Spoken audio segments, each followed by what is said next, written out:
Hello, everyone, and welcome to Functional Fertility, the podcast designed to demystify your hormones, up-level your lifestyle, and supercharge your fertility potential. I'm your host, Dr. Kalia Waddles, and today we're covering both male factor infertility and holistic IVF support with my friend and naturopathic colleague, Dr. Leah Gordon. Dr. Gordon is a licensed naturopathic and functional medicine doctor specializing in breaking up with birth control, root cause hormone balancing, holistic fertility and infertility, and integrative IVF support. She's the founder of Womanhood Wellness, an educational platform empowering women who want to become mothers now, soon, or someday. She's also one of the founding formulators at Needed and is the co-host of the popular podcast Healthy as a Mother. Her passion behind Womanhood Wellness was sparked out of her own personal story struggling with hormonal issues and male factor infertility. It's such a treat to have her with us today. Welcome, Dr. Leah. Thank you. Thank you so much for having me. I'm so excited to chat with you and be on your podcast. You're such an inspiration to me. Well, likewise, we've really connected over the last few years, and it's been so fascinating and inspiring to watch you go through your own fertility journey. You have your own experience with male factor infertility, with IVF, and you've been so vocal about that, which I think is healing to many of us and many of your patients and those who are out there looking for an alternative and wanting to find some hope in their own story. So as we talk about male factor infertility, I have found that these factors are often left unexplored. And I wanted to start today by getting your perspective on why do you think that these things are not discovered for so long into someone's fertility trajectory? Oh, I know. I couldn't agree more. You know, being a naturopathic doctor, seeing patients, and also being a person going through this, I see the male side of fertility being neglected and forgotten and just kind of brushed under the rug, I think for a few different reasons. One is most of the people who are pursuing support medically in general are women, depending on the situation, but that tends to be the case. And so I have a lot of patients who come to me who want to conceive. Their partner also is interested in having a child, but he doesn't come to the appointments. There's no conversation. Like, it doesn't seem like he thinks that he has a role in it at all. So some of it is coming from the patients themselves. Some of it is coming from the idea that we don't do a lot of investigating fertility early on in a person or a couple's journey. And most insurance companies and most conventional doctors don't think to even look at a male's fertility until infertility has been diagnosed, which is over 12 months of trying to conceive, 6 months if you're over 35, but still, that's a very long time that goes by where they don't even look at him. You know, it's not even a part of the conversation if they're lucky enough to even have a doctor that checks his sperm and hormones at that point. And then a lot of times in the culture of our medical system that I see, once a couple has been struggling to conceive, if they're lucky enough to have a semen analysis, if there's something found that's not ideal, the immediate thought is, oh, well, let's just do IVF, IUI or IVF. And there's just not this understanding or this emphasis put on how we could be optimizing the man's health from the very beginning, long before maybe they even start trying, let alone to how to optimize and improve the sperm once there's a problem. And I think because there's this culture or this paradigm that nothing can be done or that they don't have the tools to support men, I don't think that they even see the point. Because, you know, in our field, we want that data as soon as possible, because then we can really help optimize and improve the outcomes. In the conventional fertility paradigm, you just do IVF with ICSI, it doesn't matter. However, it does matter. And in our paradigm, it matters exponentially. And, you know, what we'll talk about today is how important it is to optimize a man's sperm, no matter what the situation is and what path they go down to conceive. But I think there's a lot of different things, very cultural. I think that men have a lot of shame around fertility struggles. They're not going to be a person who necessarily vocalizes their concerns or their struggles.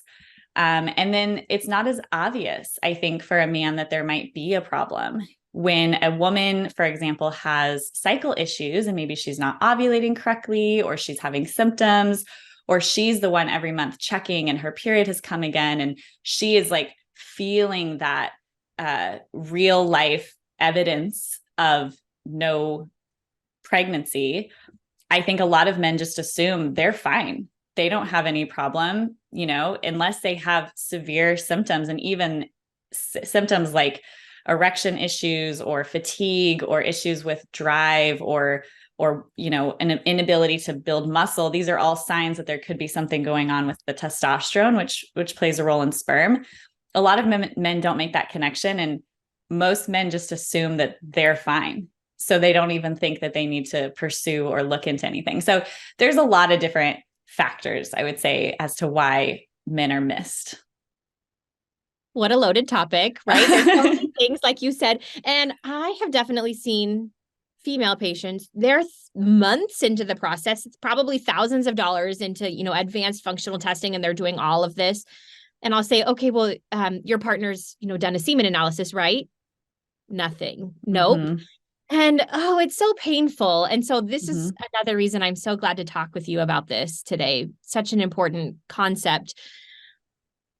Sometimes I'll open it up on my Instagram to our podcast listeners and say, hey, I'm talking to an expert. What questions are coming up for you?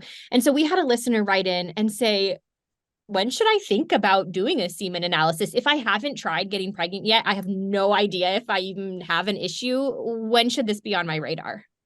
So I have a very different approach, as you might agree with, and many people in our medical paradigm agree, that I think every couple who wants to conceive should get a semen analysis done as soon as possible, because it only helps you. If you check your partner's sperm, or if he checks his sperm and everything's good, that's awesome, because now you have peace of mind. And that's wonderful to know that 50% of the fertility equation is looking good. If you do the analysis, even before you start trying, and you find out that there's something amiss or there's something that could be optimized, then you have time to now make shifts. And like I mentioned, in the conventional fertility model, it is not recommended to get a semen analysis until infertility has been diagnosed. And I see that as such a disservice to a couple who wants to have a child, because that means let's say there is something wrong with the semen and the sperm. That means a couple tries for 12 months, which I have been there, and it is so painful and so agonizing and emotional and traumatizing, and it's hard on the relationship, and it's hard on everybody involved. So let's say we don't test, they try for 12 months, go through all of that. The woman is put through then a series of tests, if she's lucky enough to have someone who, investigates things. And let's say they do finally do a sperm analysis and find an issue. Then if you make even just one change, that sperm isn't going to realize that change for at least 72 days. So 2.5 to 3 months is the minimum that it takes to make shifts and changes in a man's life and have it show up in the sperm. And every month counts when you're trying to have a child. And I just see this time and time again, that people have, I don't want to say wasted time, because I think there's value that comes in every experience in life, but it delays your ability to have a family significantly, when if that couple had just been guided on checking his sperm sooner, then so much of that could have been avoided, and potentially they could have been pregnant so much faster. And so I don't see any benefit to waiting to do a semen analysis. So no matter where you are on your journey, if you're just thinking about having kids, if you're just getting married, if you're, starting to have the conversation, or you've just started trying, or you're far into trying, I highly recommend everybody check the sperm. It's so important.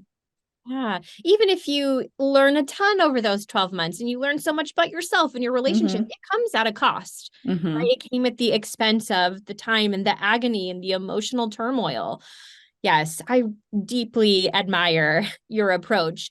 I hear from mostly people send me messages on social media and say, I don't know how to go about getting a semen analysis. Do I have to go to the fertility clinic? It seems scary. I don't want to do anything else.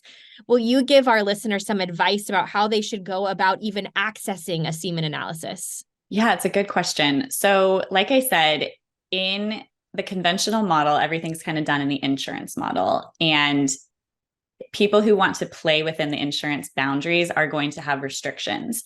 Most insurance companies are not going to cover a semen analysis until there is a diagnosis of infertility. However, you can check your sperm or your partner's sperm before a diagnosis of infertility if you're willing to pay out of pocket, essentially. You might have a great insurance that covers it. So the first step would be to call your insurance and find out. Second step would be to decide where you feel more comfortable. You can go to a male urologist who works with fertility or a fertility clinic to do that test. However, I would say in my experience, most men prefer to do them at home. And there are third-party labs that you can do called direct to consumer, meaning you don't have to get an order from a doctor, and you can check your own sperm and semen at home, do the test at home and send it off, and they give you the results.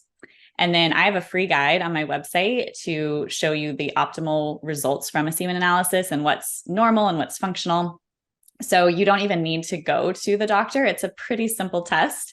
A lot of men feel, uncomfortable going to a clinic and having to give a sample that way. So you don't even have to go that route. And one of my favorite companies is called Give Legacy or Legacy. Their website's givelegacy.com. They're CLIA certified, which is the certification that you want to look for a third-party lab. And they're very simple and easy. The only downside is that you have to pay out of pocket. It's around $150 to $200 for a test. But in my experience, in my opinion, I think it's well worth it.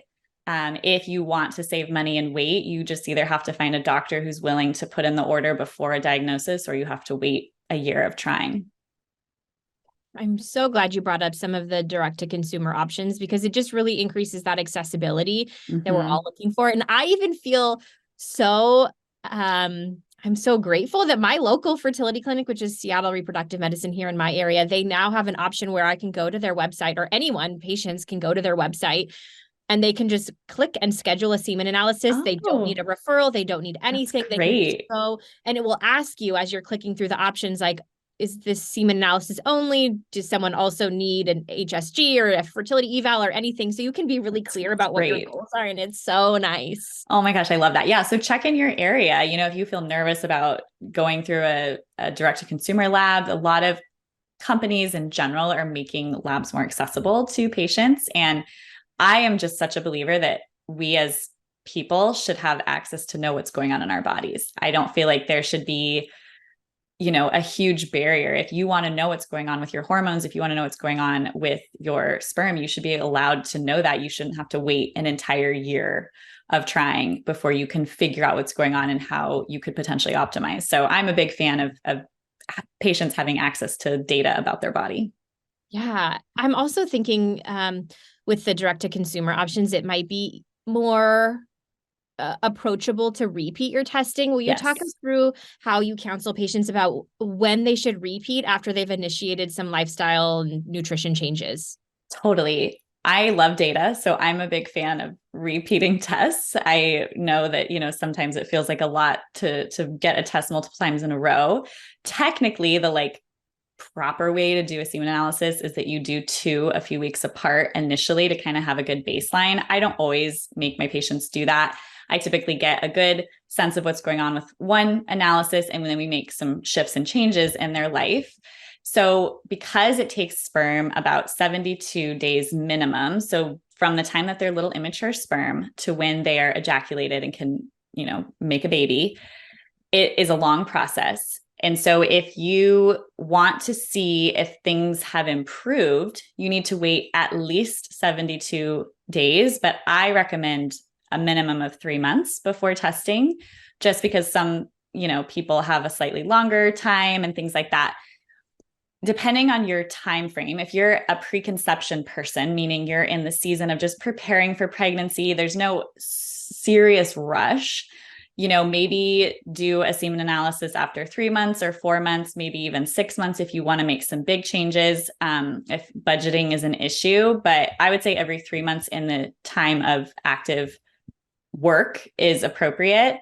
Some people do it every 6 months or every year if they're like really not ready for kids yet, but just want to see what's going on. If someone is in the, okay, we're trying to make changes and then get pregnant right away, a minimum, I would say, of like 72 days. Yeah. I have been meaning to ask you this. I've actually been meaning to email you about this and pick your brain. My fertility clinic, when you go through to book your semen analysis, it says you have to kind of click through some prep instructions.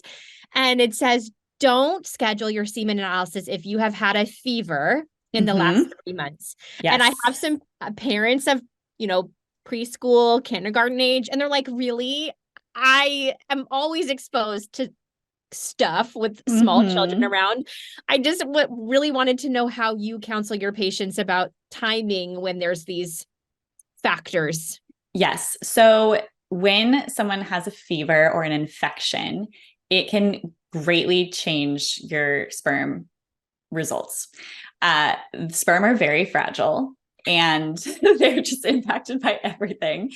And heat is one of those, infection is one of those. And so it's not that you can't do a semen analysis. It's just that you need to, if for some reason you had a fever or an infection within the 3 months prior of doing your test and the results come back and don't look great, you need to have that understanding that they are most likely being influenced. And so in a certain way, it's almost like a waste of a test because you don't know exactly where you're at. However, it can still give you some idea. For example, if this is your first ever semen analysis and you do the semen analysis and it comes back where you have less than 5,000 sperm, for example, you should have 15 million plus.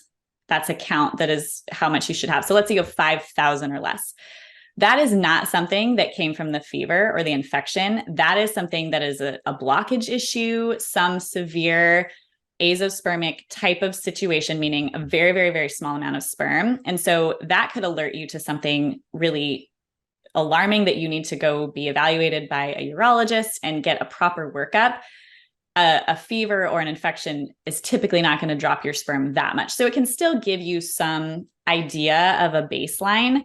But let's say you do the test and the sperm is just kind of suboptimal, the morphology, motility, everything is a little bit not great. Then I would say repeat after you've been out of a fever and infection for at least 3 months. We saw this a lot with COVID. A lot of people who had COVID within the 3 months of doing a semen analysis had really bad levels. Like the COVID and the vaccine, both, they seem to impact it pretty significantly. But the cool thing is that sperm bounces back pretty quickly. So you just need to be out of that window as much as you can. But if it's impossible, you can do the test and still gain some data. Really helpful and approachable. I also try to talk to patients about we have to do a cost benefit analysis. You're spending money. Yep. You're getting this testing done. Are you going to be alarmed and discouraged by results if they are suboptimal? And then you're going to want to repeat anyway. So just walking through all of those details. Yep. Will you give us an overview or an idea of some of the other testing that you might do for male partners who come in and they say, I really want to optimize my fertility, aside from the semen analysis, which I'm definitely going to do? What are some of the other things we should be checking in on? So I am a fan, like I said, of data and looking at the body as a whole. First and foremost would be looking at the hormones. Typically, if a man has an issue with sperm, we automatically want to go look at these things, but you can kind of do them side by side, looking at his testosterone, his total and free testosterone, which plays a big role in making sperm, but also as a sign of just vitality in general. Looking at the hormones FSH and LH. These are also the hormones that are involved with making testosterone and sperm. But I go further and look at what are signs of the body in general being in health. Things like homocysteine. Homocysteine is a marker that goes up if the person is not detoxing well, or if they don't have good methylation factors and they can't basically create proper DNA and they can't move through that cycle. I mean, I won't get too medical, trying to keep it basic, but essentially a high homocysteine can be a sign that there's a big issue going on. And there's a lot of data and evidence to show that high homocysteine can be indicated in male fertility issues. So that's a classic one that I check. I like to get a whole lipid panel just to kind of see what's going on with the man's fats and lipids, their cholesterols, more to look for inflammation. Is his LDL really high? Are there certain markers that are telling me that inflammation is going on in the system? I also like to look at hsCRP. It's another marker of inflammation. Anytime the body is inflamed, it's going to cause more issues with fertility in both men and women. So just looking for some of these markers. I look at vitamin D and other nutrients. If someone can, maybe doing more of a full nutrient panel to just kind of see how the body is doing with nutrients, but I don't require that for everybody. So we want to look at hormones. We want to look at thyroid. Thyroid impacts men and women in fertility. So not just looking at TSH, which is the main thyroid hormone that conventional doctors check, but looking at free and total T3 and T4, reverse T3 and antibodies. I have had male patients who have subfertility and it's a thyroid issue. Mm-hmm. I think we forget that men are impacted by thyroid stuff too. It's not just, it is more common for females, but men can have issues with thyroid. So just getting a comprehensive look in general at a lot of different factors. And like I said, I do have a guide for this, and maybe you do too, on the labs I typically like to look at just as an overall sense. And there is more of a succinct list and then more of a comprehensive list. And I also like doing a full intake of what's going on with your diet, your lifestyle, your sleep, your stress. These all are going to impact fertility. I often ask before ever doing a test, do you wake up with an erection? If men never wake up with an erection, that could be a sign of low testosterone. If they don't have enough testosterone, they're going to have a hard time making sperm. Another sign would be lack of drive. If they're just like, I'm very unmotivated, I have no drive for life, I don't really want to, I do the bare minimum and I just want to veg on the couch and watch TV. If they have a hard time gaining muscle mass, these can all be signs of lower testosterone that could warrant more testing. I think this comprehensive testing is so important because we know that there are common intersecting pathways with infertility and the risk for chronic disease in men, cardiovascular disease, cognitive decline. So it's really a health promotion and allowing us to support longevity when we do our fertility assessment. Not like we need to make a case for it because it's important either way. But I think sometimes it's like, oh, you can come in for your annual wellness exam and we can capture some of these pieces that are also going to affect your fertility, right? Yeah. Yeah. And I tell my male patients, because I get it. Not everybody, fertility is an interesting field to work in because it's sort of like pediatrics where you're sort of treating two people at the same time. And I don't do peds, but in trainings and stuff, it was very much that you have the patient, but then you have this other person who's like in charge of their life in a big way. In fertility, you're often treating one person primarily. And then in my experience, most of the time, the male patient is sort of like there and also interested, but they're not like the primary person. And they're kind of doing it to do the bare minimum to just, they want their wife or their girlfriend or their partner to have a baby, but maybe it's not like they are every single day, waking up super motivated. I have had those patients. My husband was that patient, but what you have to do is and I've had patients ask me, how do I get my husband or my partner motivated to do these changes? Because they want them to do them. They know the importance. They've read the books on epigenetics and how important it is to optimize both of their health. And I always say you have to really understand what motivates them. And it's just motivational interviewing, right? We learn this as naturopathic doctors, but it's important to understand what motivates them, not just what motivates you. And there's lots of different paths you could go with that. But for some men, they are motivated by the fact that, yes, they see, okay, once I have my sperm contribution and we are pregnant, I'm done. Like, I don't need to be healthy anymore. It doesn't have to happen. And I just want to always remind people that you also, hopefully, or some people are motivated by this, want to be healthy enough to be with your children when they grow up and when they go to college. And, you don't want to have a heart attack before they get married. And your health is not just to donate a semen sample. It's so much more than that. And I hope some people can like get behind that to invest in their health and take the time and the effort and all of the things is not just for, even though it's very important, it's not just for becoming pregnant, but it's for having healthy parents to raise the children that you're trying to bring into the world. So that's motivating for some people, not everybody, but that's really helpful. We want to feel good in our bodies and have the freedom and the energy to do the things that give us meaning and purpose. I mean, I'm super motivated by that, but right? Everybody has their own thing. Dr. Leah, will you, I'm going to give you a scenario because I talk to women sometimes and they'll say, I've been really trying to get pregnant. My husband has had some blood work and was found to have low testosterone. And his doctor put him on testosterone. And now I'm not getting pregnant. What do you think is going on? Will you walk us through this scenario? Yes. So the body is very funny in that it works on lots of different feedback loops, where if you are giving the body external hormones, it sort of gives the signal to the body to shut down its own production and it doesn't need to do things anymore. I understand that it makes sense if there's a low hormone that you would give a hormone. Some people think that way, but in fertility, it doesn't always work that way. So hormonal birth control for women is giving women external hormones to shut down our reproduction.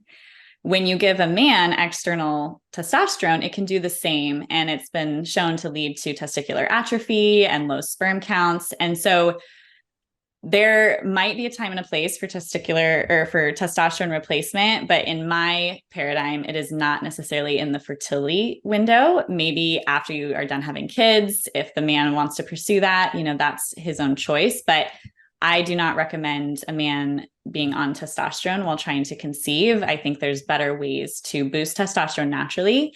Fertility is not something you can just manhandle and kind of manipulate into a box.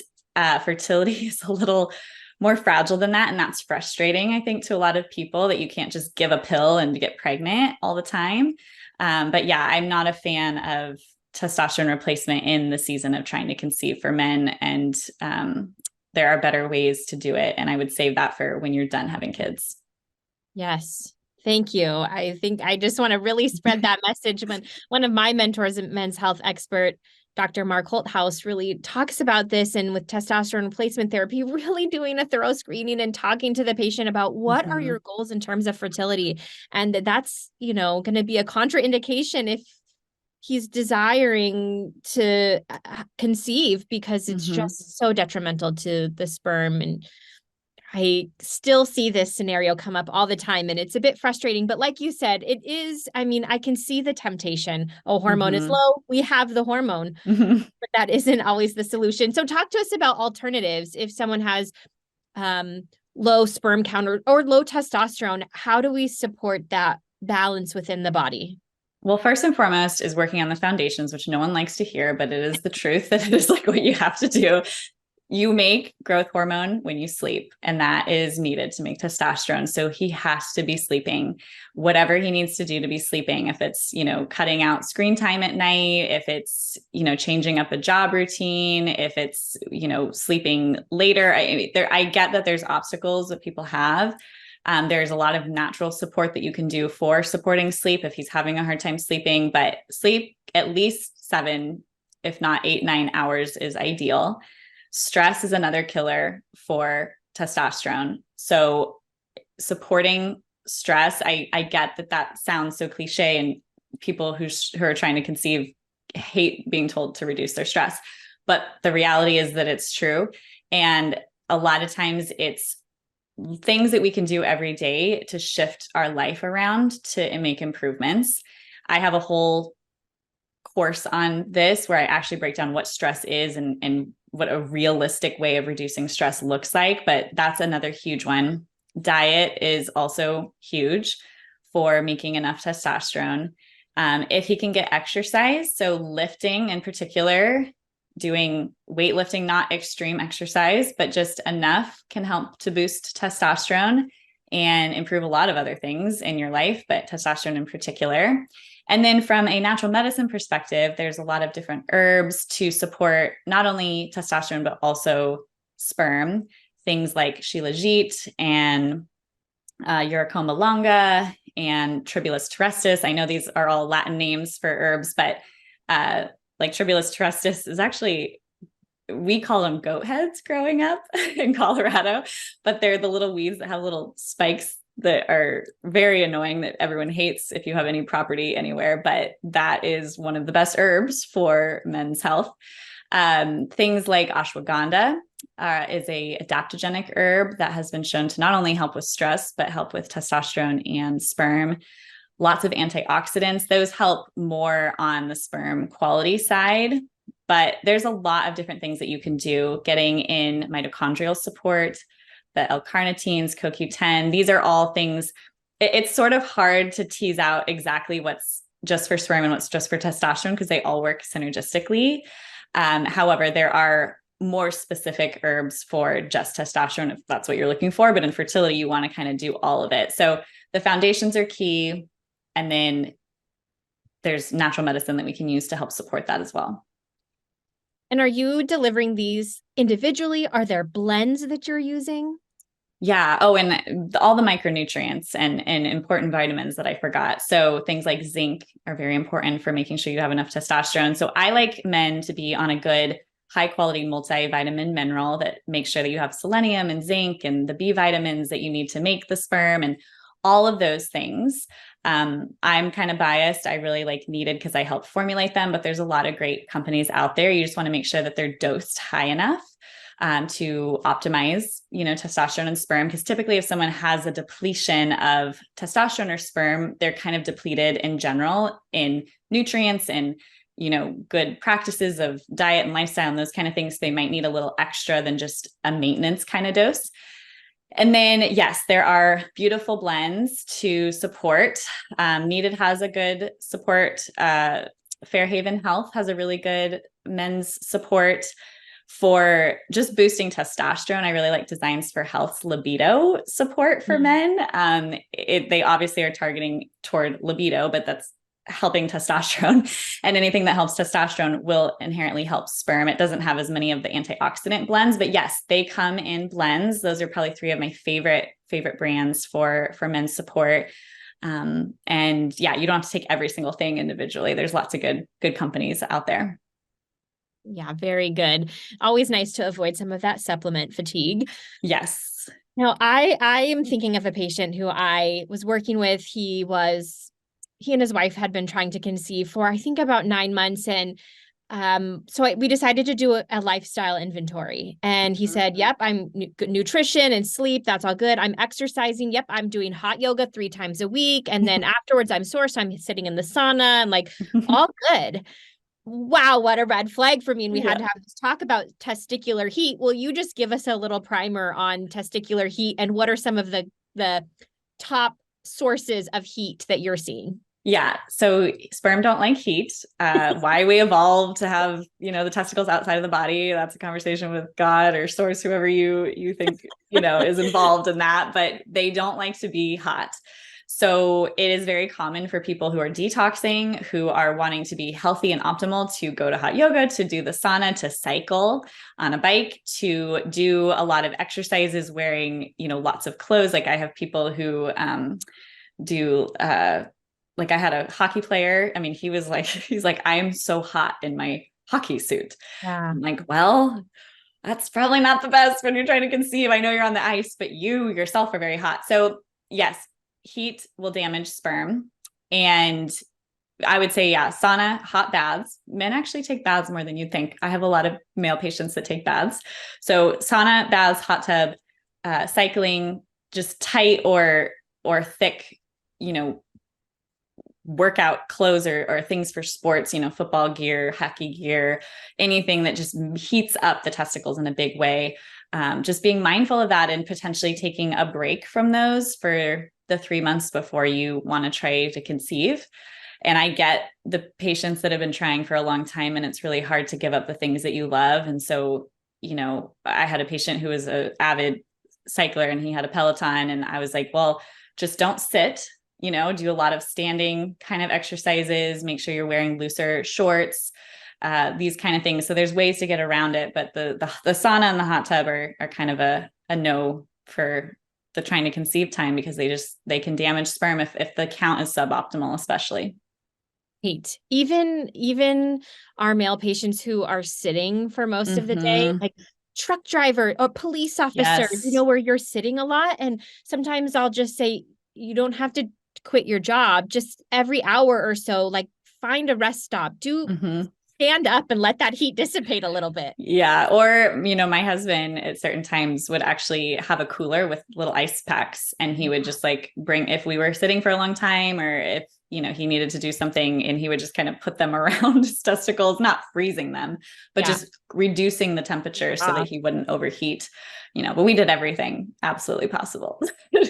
In our situation, it didn't, end up in a natural conception, but he still tried it all. So we've been there, we've done it all.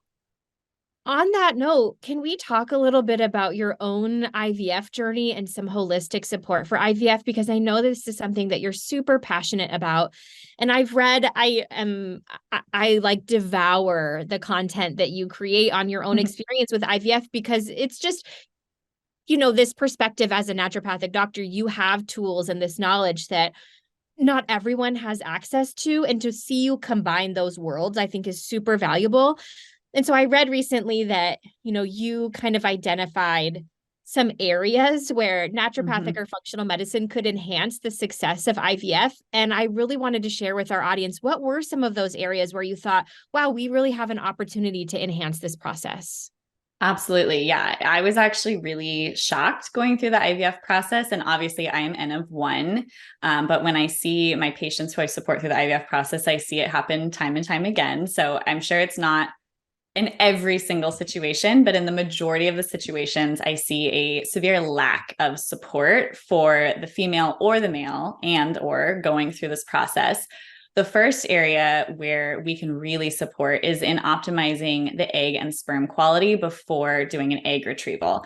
So for anyone who's not familiar with IVF, there's a couple phases that you go through during that process. And the first phase is that you, as a woman, are typically given medication to grow more follicles than would naturally mature. In a normal cycle, you mature one dominant follicle to ovulate one egg.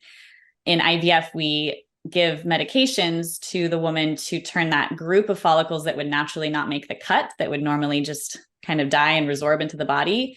We try to mature those into viable eggs.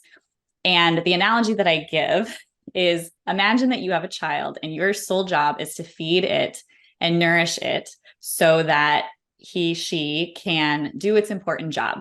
Okay. And you have one apple and you give the child an apple every day. And that's great. The child's great. They're well nourished. Everything is going well. Now, what if someone told you, okay, now you no longer just have one child, you have 12 children that all need to be well nourished to do this important job. If you don't change your situation, if you're still just having one apple, meaning your diet's the same, your nutrition support is the same, your supplementation is the same, now each child has a 12th of an apple and all of the children are suboptimal and hungry. And that's what happens in IVF.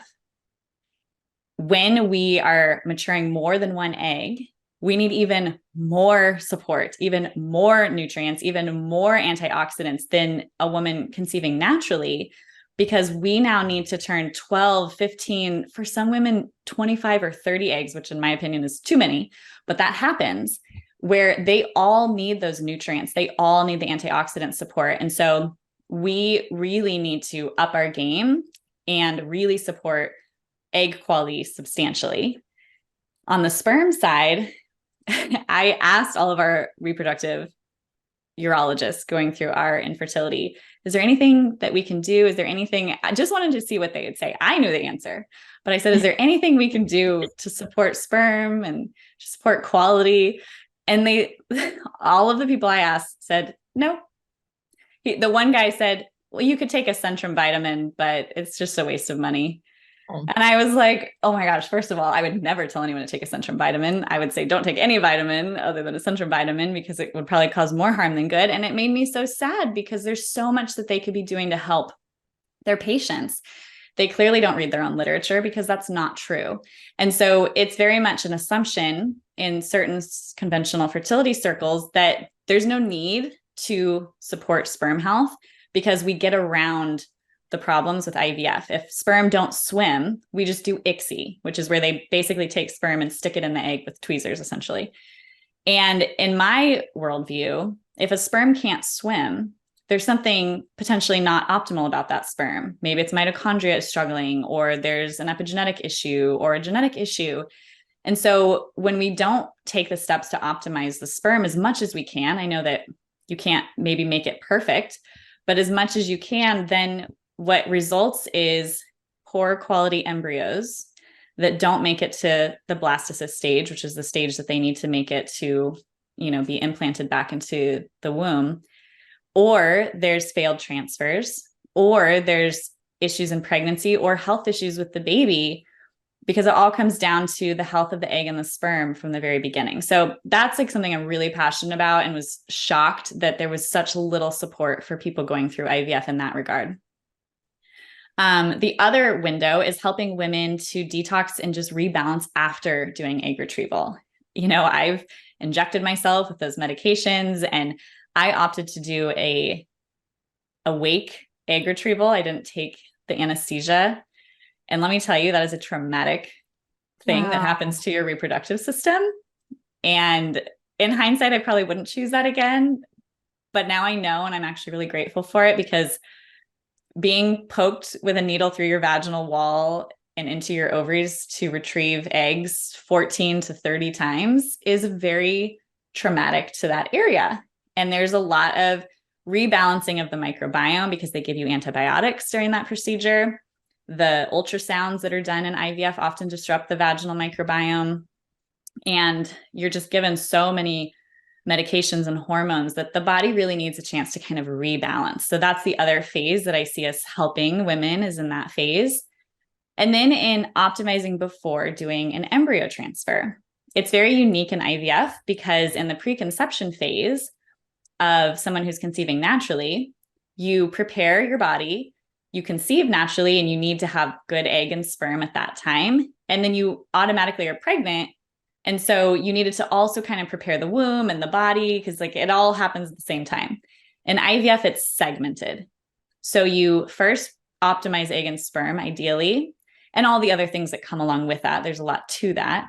But then when you're getting ready to do an embryo transfer, if you've done a frozen embryo transfer, meaning they freeze the blastocyst once it's grown outside the body and they implant it at a separate time, then you have an opportunity, and it's important to, and what I see is lacking in this place, to really optimize you as the receiving person, your uterus, reducing inflammation, your stress. I would say stress and the energetics are much more important at this phase, because you are asking something to receive another life form. And there's so much more to fertility than just the mechanics of it. And why I see so many failed transfers, I think, is because we don't honor and respect this part of the fertility process. So there's so much that we can do from a physical, mental, and emotional and energetic space to really help women in that season preparing before doing an embryo transfer. And so, those are kind of like the three core areas that I see lacking, and where there's so much more greatness to be had. Much greatness to be had. So much greatness. Between your egg retrieval and your embryo transfer, how much time passed? How much time did you give yourself to kind of prepare the vessel? Yeah, good question. So I talk about this in my course, but everyone's unique and different. If you can avoid doing a fresh transfer, I recommend frozen embryo transfers. A fresh transfer means that 5 days after you've gone through that procedure, they put the embryo into your uterus. And in my opinion, I do not feel that the body is in a great position to receive an embryo, and your body's trying to detox, anesthesia, and in some cases fentanyl and antibiotics and steroids sometimes, or other things, benzos for stress. I mean, the things that they give to a woman during IVF, that doesn't even count the hormones. To be pregnant 5 days after that traumatic procedure that I experienced awake, and I can tell you is not an easy thing. I would say if you can delay and do a frozen transfer, I personally think that's ideal. The other benefit that comes with doing a frozen transfer is that you can take time between that procedure and the embryo transfer. I personally would recommend at least a month, but I think 2 to 3 is the minimum that I would choose. And for me, that's what I did. It takes the body about 2 to 3 months to kind of rebalance from something, especially hormonal. I opted to do a natural transfer, which means that because ours was male factor, I ovulate normally. I have normal cycles. I make, plenty of progesterone. I ovulate 1 egg every month. So my clinic was able to follow my natural ovulation and just without medications, implant the embryo at the exact time that I would normally have an embryo implant, about a week after my natural ovulation. Because of that, and for anyone who's choosing to do that, I would say at least 3 months is ideal to rebalance from all of the hormonal craziness that is required to retrieve the eggs. For someone who's not doing a natural transfer, the whole transfer process is very medicated and controlled. So in that regard, you're kind of detoxing hormones to then go back into other hormones. But I still think there's so much value in rebalancing the microbiome, reducing your stress, letting your body heal, and just kind of prepare yourself energetically, even if you're going to be taking hormones. So that would be my ideal. I understand that once you're already at the IVF stage, you've been trying so long, taking another month or 2 is so painful. But I really am a big believer that the more your body is prepped, ready, and able to receive, the better the outcomes. And I've seen women not listen to that intuition that they should maybe wait, even though their brain wants them to go sooner, or they see the positive pregnancy test of their best friend. And so they're like, screw it, I'm just going to go in this month. And I see them lose the baby because they're really not actually ready. So I really encourage people to check in. I'm always telling my patients that your intuition is way stronger than any external source. Even if your doctor says you're fine, if you don't feel fine, or if they don't say you're ready, but you feel ready, like you are having this communication with your baby soul. I believe that you are creating and trying to bring into this world. And the more that you can get still and quiet and connect with that, I truly believe you have better outcomes because you're in a co-creative process and you are the one with the knowledge and the intuition to make it happen. So that's a lot of what I talk about for that stage. Wow, so beautiful. And you've obviously learned so much through your own experience and working with all of your patients, supporting them through this process. And I know this is maybe a tough question, but I'm so curious, if you could go back to the beginning of your own fertility journey, is there some piece of advice that now you would have needed? Oh my God, that list is very long. It's a tough question to answer because the thing that I wish that I had known sooner was to prioritize practice and get to faster that which is acceptance. Acceptance was probably the hardest lesson I had to learn on our infertility journey. And surrendering and accepting are the key to happiness and peace, in my opinion. And the infertility process often brings up the opposite of surrendering and accepting. Yet that process teaches you that. And why I wish I had known that sooner is it took me many, many years to get there. And I know that everything, ended up exactly as it needed to for our journey. But the longer you resist, the more painful and more suffering you experience. So the faster that you can process, do therapy, do release work, do anything that helps you to get to the place of surrender and acceptance, the better it all ends up being.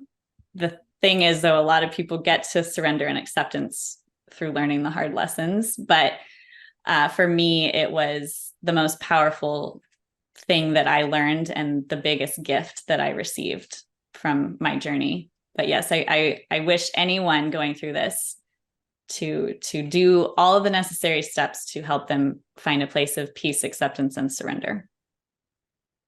That is excellent advice. And I think a beautiful kind of summation and takeaway from our episode. You've shared so many amazing tips and suggestions and pieces of your own experience that are so valuable. And what we know is, anytime we're going through a hard, fertility journey and beyond, any challenge in life, sometimes it can be helpful to find simple pleasures. And that's how I'm going to link us to our final question of the episode, which is somewhat lighthearted and fun, which is how I like to close my time with our guests. For me and for many others, a simple pleasure might be something like a pumpkin spice candle. And we are here in the fall season. And so for our pumpkin girlies, I know that we want to avoid our toxic exposures for the health of our fertility. And I know you have some expertise in this area and maybe can direct us towards some healthier alternatives. Where can we find a non-toxic candle to make our fall scent dreams come true? Oh my gosh, it's such a good question. And yes, I have found a few companies recently. I have them on my website as well at womanhoodwellness.com/products. But my favorite brand right now is called Natural Sloth. They're kind of a small batch brand and they're completely non-toxic and they really smell beautiful. So I have the fall scent and the ginger spice scent, and they're both delectable. I love them. And yeah, there's a couple other brands that are on that website, but that's the one that's coming to mind right now. And I really love them. I love supporting the small companies who are doing the right thing. Adding to cart immediately so that we can have our moments of pleasure and quiet. Dr. Leah, will you let our listeners know where they can find you? Because I know they'll want to learn more. Yeah. So I'm on Instagram at Dr. Leah Gordon. So DrLeahGordon. And then you can check out my website. I have a free fertility type quiz where you can find your unique fertility type and be given the top 3 tips I recommend you start right now. Oops, my light's going out at womanhoodwellness.com/quiz. Perfect. Well, listeners, thank you so much for being with us for this episode and receiving all these takeaways on male factor infertility and holistic support for IVF. To the show's incredible producer, Paola Martini, thank you for making this happen. And to our guest, Dr. Leah Gordon, thank you so much for being with us. It's just been a real pleasure to connect with you. Oh, thank you so much. Thanks for having me. We'll see you all next time. Did you love this episode and want to hear more? Head over to drkaliawattles.com/podcast where you can find more episodes on all things fertility.